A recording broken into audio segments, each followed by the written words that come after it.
Benjamin Dixon Show is only possible with listener support. Go to www.thebenjamindixonshow.com to register for our blog and join the Progressive Army.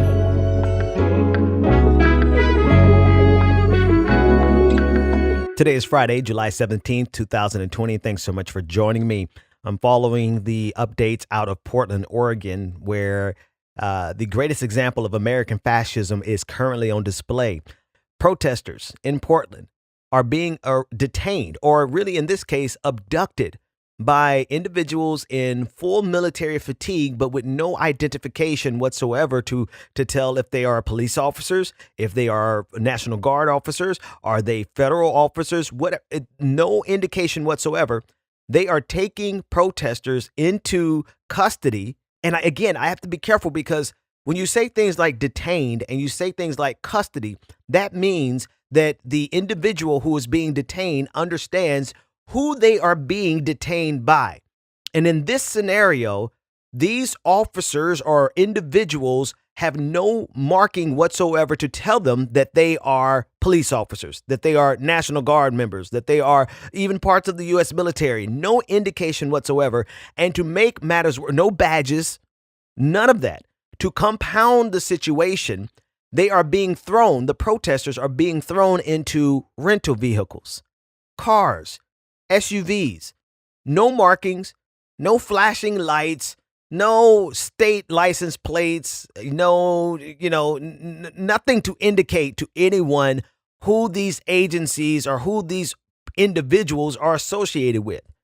And it's not until hours later, one account from Oregon Public Broadcasting, they tracked down an individual who was abducted in this matter. And it wasn't until he was released hours later that he realized that he had been inside of a federal building the entire time. And it was only at that point that he realized that those were federal officers who who detained him. But there was no rights read to him while he was being arrested. It was only hours later, while he was in a detention cell, that he was read his Miranda rights by these officers. What's happening, and again, like, that's just the description of how people are being detained, but the why people are being detained is even more egregious. The full force of the federal government through the Department of Homeland Security is being brought to bear to crush protesters because of graffiti. I lie not to you. Okay, so first, before I even get to the graffiti part, so that you can see the absurdity, I want to play for the audience, podcast listeners. It's only going to be audio, obviously, and it's not going to tell you a lot, but I will describe it to the people watching video. You're going to see these officers jump out. And again, I got to be careful. No one knew these were officers. It's not as though we don't have an entire faction of right-wing cosplayers who dress up and fancy themselves to be in the military when they're nothing more than doughboys sitting on the couch with a couple of toys. So it's not like we don't have an epidemic of people who like to dress up as though they're part of the military. But in this case, I'm careful to not call them officers, because how could a protester know that these individuals were federal officers and not some right-wing boogaloo boys? Take a look at this video. What are you doing? Use your words. What are you doing? Two men in uniform are approaching a Use protester. your words. What are you doing? His hands Use are up. your words. They have no badge, no anything. What is going on? Nothing to Who identify are you? them. NLG will get you out. What's your name? Tell us your name. What's your name? Okay, you're fine. We'll get you out. Bro, what? They're walking him to now a minivan. We got you, friend. We got you. Oh, fuck. The minivan has no markings on it to suggest that this is a federal You just vehicle. violated their rights. Unbelievable. Kidnapping people. You just violated their rights. Thanks for keeping the fucking. And it is the frustration that you hear in their voices is because it is kidnapping. Like, you cannot rob someone of their liberty.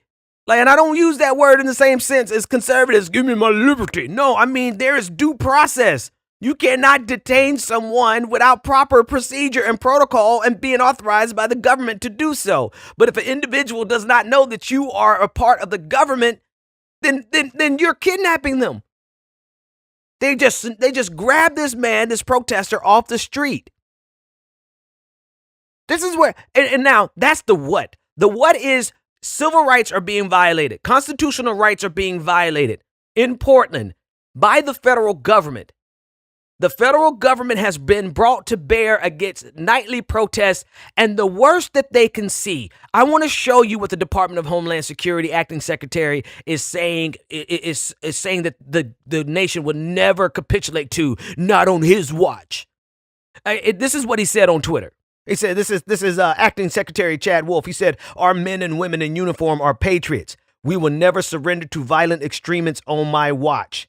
And then the very next tweet, he says, here's what I saw in Portland yesterday.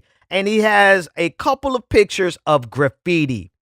I swear to God, there's no structural damage. Not a building has been burned. No windows broken. He has brought the full force of the federal government down on protesters because of graffiti. Because of graffiti. And not only is he doing it because of graffiti, the way he's doing it is a full assault against our human American Constitution. Every right that we ever had is being violated because Donald Trump's acting Secretary of Homeland Security equates graffiti with extremism. That's why this is the most important thing. The graffiti is being equated to extremism. I want you to take that in. Despite the fact that since George Floyd was murdered, you have had 66 attacks using vehicles to run down protesters. And yet nothing is being done to stop that or to bring light to this act of terrorism against protesters. The Department of Homeland Security acting secretary, with the blessings of Donald Trump, brings the full force of the government down on the people because of graffiti. This is the nature of the America that they want. They being particularly conservatives. I don't care what anybody says. This is conservatism. This is conservative. Now, I can offer you a critique if it makes you feel better and say that the Democrats and liberals aren't doing anything meaningful to stop this. Fine. We could put that critique there. But in terms of who is actively cracking down on our rights to protest and our rights to dissent, it is a move of conservatism that is looking to take this country to a place where you drawing graffiti is something that they will bring the entire government down on, while you being a victim of white terrorism, of vehicular homicide, people using cars and trucks to run down protesters is something that is merely an afterthought to them. They are trying to create two different Americas, and there is no question about this. The proof is in the pudding. Right? They're creating two different Americas, an America where if you, in any form or fashion, challenges this power structure, then you are viewed as a terrorist and you are treated as such. You are abducted without being read your rights, and you are detained for hours without even knowing where you are, without people knowing where you are. And when you are released, there's not even a record of your arrest. This is America. And they are proud of this. They are proud of the fact that you can't get away with drawing graffiti in dissent against this government while they're able to literally kill you. And this government turns a blind eye. And this government ignores the systemic nature of those murders. The government does not put any resources to stop the next murder. The government doesn't do anything to prevent the radicalization of white right-wing men in this country. In fact, the government fuels that delirium. I want to be able to say this as clearly as I possibly can. They want two different Americas. An America where their protest, conservative protest, is venerated as the most noble tradition in America, where whatever they're aggrieved over, whatever they perceive injury from, is all of a sudden everyone stops. You know, the entire country stops to recognize that this white conservative man has been injured. His ego has been, whatever it is, no matter how frivolous. They want their right to protest to be the most venerated and protected American tradition. And they want the words. They want the mildest of dissent from their political opposition utterly crushed with the full force of the federal government.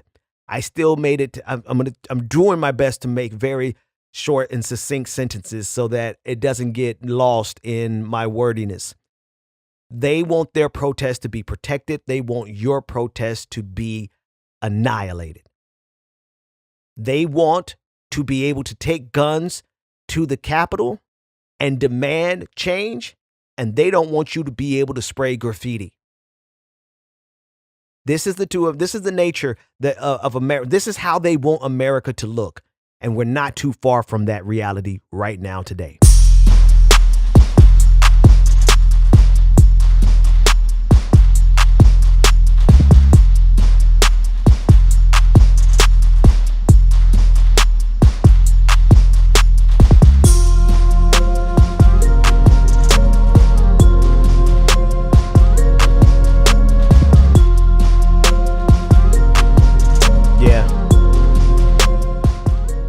And this situation parallels a topic that I haven't really talked about much on this show because I've grown weary with talking about the minutia of online spats. The idea of cancel culture has been a big thing that everyone has talked about, and I've done my best to just stay out of it. I didn't even have to try to stay out of it. I just had no desire to talk about it because of the disingenuous nature of the entire premise, right? The idea that someone disagreeing with you or millions of someones across social media disagreeing with what you say as a journalist, as a commentator, as a politician is not equivalent to being canceled. And they know this. Those people who are crying as though, the Barry Weisses of the world and everyone who loves her, Barry Weiss, who resigned from the New York Times because people on Twitter were mean to her. And because the New York Times actually was responsive. They responded to the dissent of the people on social media. And because that institution had the nerve to actually listen to the people who read the publication, Barry Weiss said that she could not do her work there. She could not be her best there. And then the entire conversation ensued about cancel culture. I want to juxtapose that conversation about cancel culture right next to the conversation about what's happening in Portland and the conversation about the two Americas that conservatives genuinely want, because I want you to understand just how pitifully aggrieved these emotionally stunted men, children, and babies of the right, how they really are. They want you to feel sympathy and empathy for them because people disagreed with their positions. People disagreed with their arguments. People vehemently disagreed and demanded that some of this mess be taken down, right? The Tom Cotton article, the U.S. senator who actually is begged for the federal government to be brought to bear on protesters. And now we see the reality of that. The reality of it is the federal government coming into Portland, Oregon, when the mayor himself is saying, we don't want you here, right? And when the governor, all right, there's so many layers of constitutional violations, not only individual civil rights, but also state rights being violated here. And this was suggested in the New York Times by Senator Tom Cotton. And when the people rebelled against that, when we used our voices to declare to the New York Times that not every idea is an idea that's worthy to be published just because it comes from a sitting senator, right? And the New York Times, whatever, I can't even recall how that story ended. It's been so many years ago in COVID years. But because we had the nerve to fight against the publication of fascism, the right was like, oh, cancel culture is too much to bear. Barry Weiss was like, I just can't take it here at the New York Times because we disagree with their ideas. Meanwhile, actual cancel culture, people are being kidnapped. Right? I don't even have to be cute with it and call it cancel culture because it is actually canceling. It is trying to instill a fear. It's trying to have a chilling effect on dissent against a fascistic police state. I want you to be clear. Even if every single individual who was kidnapped was later on released and the government apologized, the point is they want to have a chilling effect. They want to make you afraid of going out into these streets and protesting in whatever fashion you see fit to protest. Meanwhile, they want their protest. Conservatives want the right to be able to arm up and go to the Capitol buildings and demand that Hooters be opened back up, that the bars be opened back up. Underneath this cancel culture argument is the delusion in their minds. It's an intentional, it's gaslighting. It is gaslighting of the highest order because they draw an equivalence between us protesting the murder of black lives by this police state, protesting the police state in general, protesting income inequality in general. They equate in their minds our fight for liberation to the mild inconvenience of being disagreed with on social media. That's the parameters of this entire conversation about cancel culture. That's the Overton window. While you have been putting your life on the line, going out into this pandemic to fight against police murder, they feel like people disagreeing with them on social media is the worst thing that ever happened. And this is a national crisis. The real national crisis in their mind is not police brutality. It's not police murder. It's not income inequality. It's not the 40 million people who have lost their jobs. It's not the 5.4 million people who have lost their health insurance. It's not the 1/3 of Americans who can't pay their rent. The real crisis in this country is the fact that they cannot spread their ideas unchallenged. That's the real crisis in this country to them. And they draw an equivalence in their minds, and they feel as though it is the most noble thing that they could possibly do to make a stand against cancel culture. It is the most noble thing because people disagreeing with them is equal to the police killing you. And so now, for this week, the entire nation, social media wise, in journalist spaces and commentary spaces, has been wrapped up in the hurt feelings of one Karen from the New York Times, Barry Weiss. We have been demanded to be concerned. Like, this is the crisis of our day. The crisis of our day is that this little pitiful Karen could not handle having her ideas challenged in the marketplace of ideas. What they don't want, they claim that they want the marketplace of ideas, but what they really want is to be able to spread their fascism as far and wide as they can without anyone ever challenging it. What they really want is for you to be abducted in Portland because you sprayed graffiti on the walls, and for them to be able to run you down with a car and the government say nothing about it. The federal government does nothing about the actual murder of protesters while they bring the entire DHS, unmarked vehicles, unmarked officers down to Portland to crush graffiti, You may, for anyone who thinks this is hyperbolic, the evidence is right there in front of you. They want two Americas. They want an America where their ideas are unchallenged. But you will never get a chance for your idea to be heard because you were canceled before this all began in the first place. They will never allow a person to get into the New York Times to write about communism. But they allowed Senator Tom Cotton to get there and espouse all of his American fascism in unedited. It just went out word for word. That's how they want America. America where there's a muzzle on you and they have a megaphone to speak as freely as they want.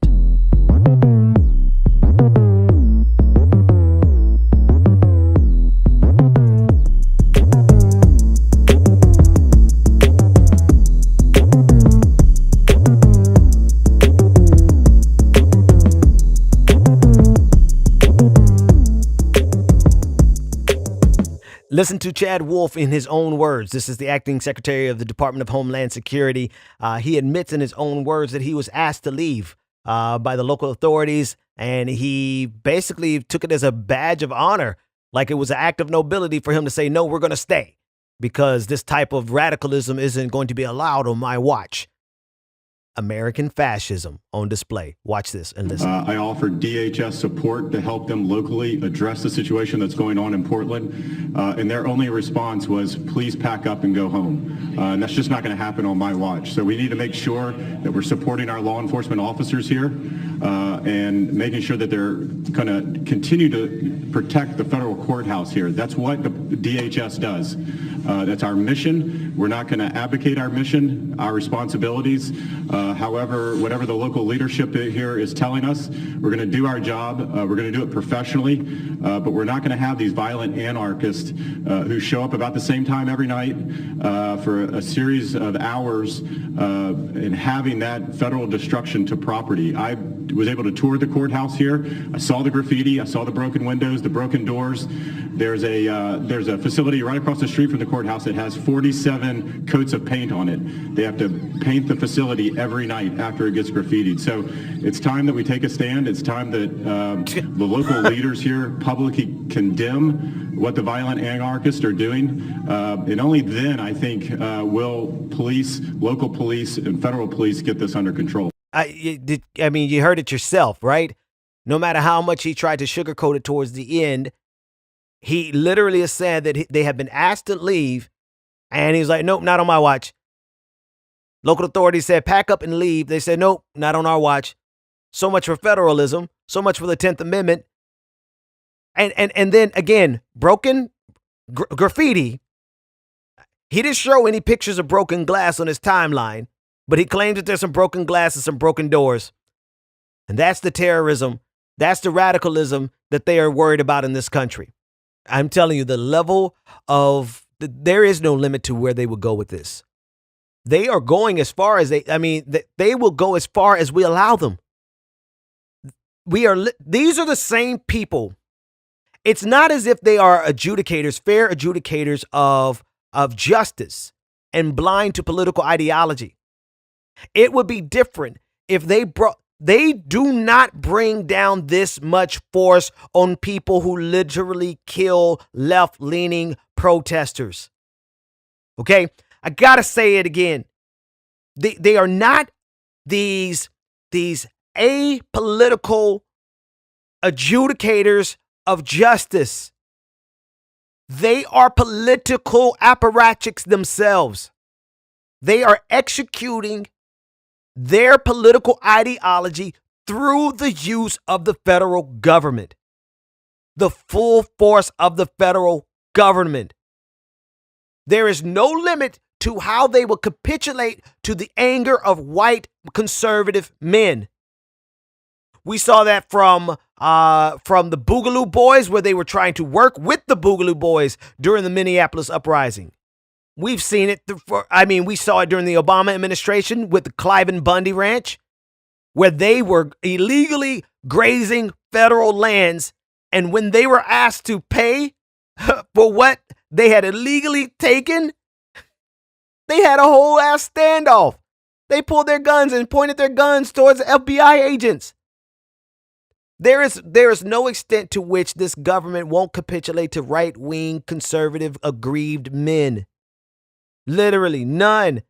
They will push this country to do anything and everything to capitulate, to bow kowtow to these bastards.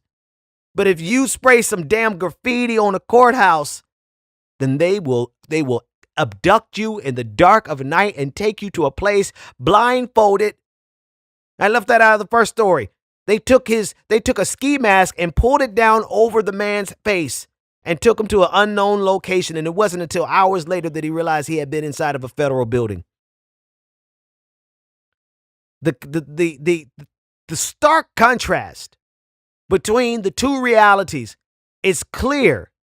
The problem is that we have just become so desensitized to it that we just allow it to go on and to go on unchallenged in any significant fashion. And therein lies the problem with the Democratic Party, because they themselves should be fighting against this, but in their own way, they are complicit.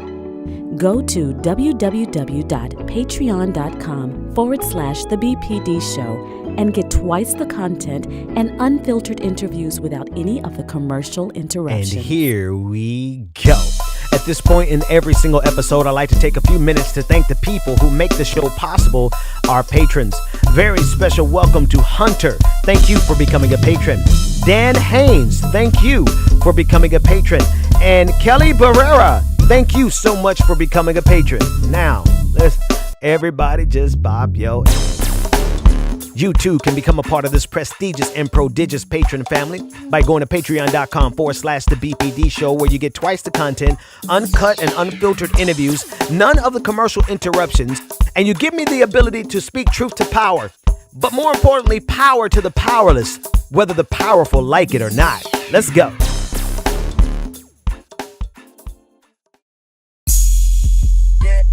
Welcome back to The Benjamin Dixon Show. Visit us online at thebenjamindixonshow.com.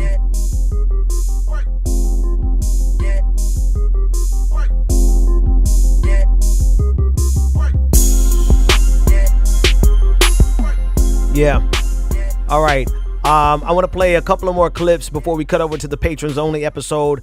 This is Brian Kemp, governor of Georgia, as he explains why he's not going to make masks mandatory. And I want to show you how it connects to everything else we're talking about. I'm confident that Georgians don't need a mandate to do the right thing. Instead of issuing mandates that are confusing and unenforceable, I'm asking all local leaders to enforce the current executive order. Mayor Bottom's mask mandate cannot be enforced, but her decision to shutter businesses and undermine economic growth is devastating.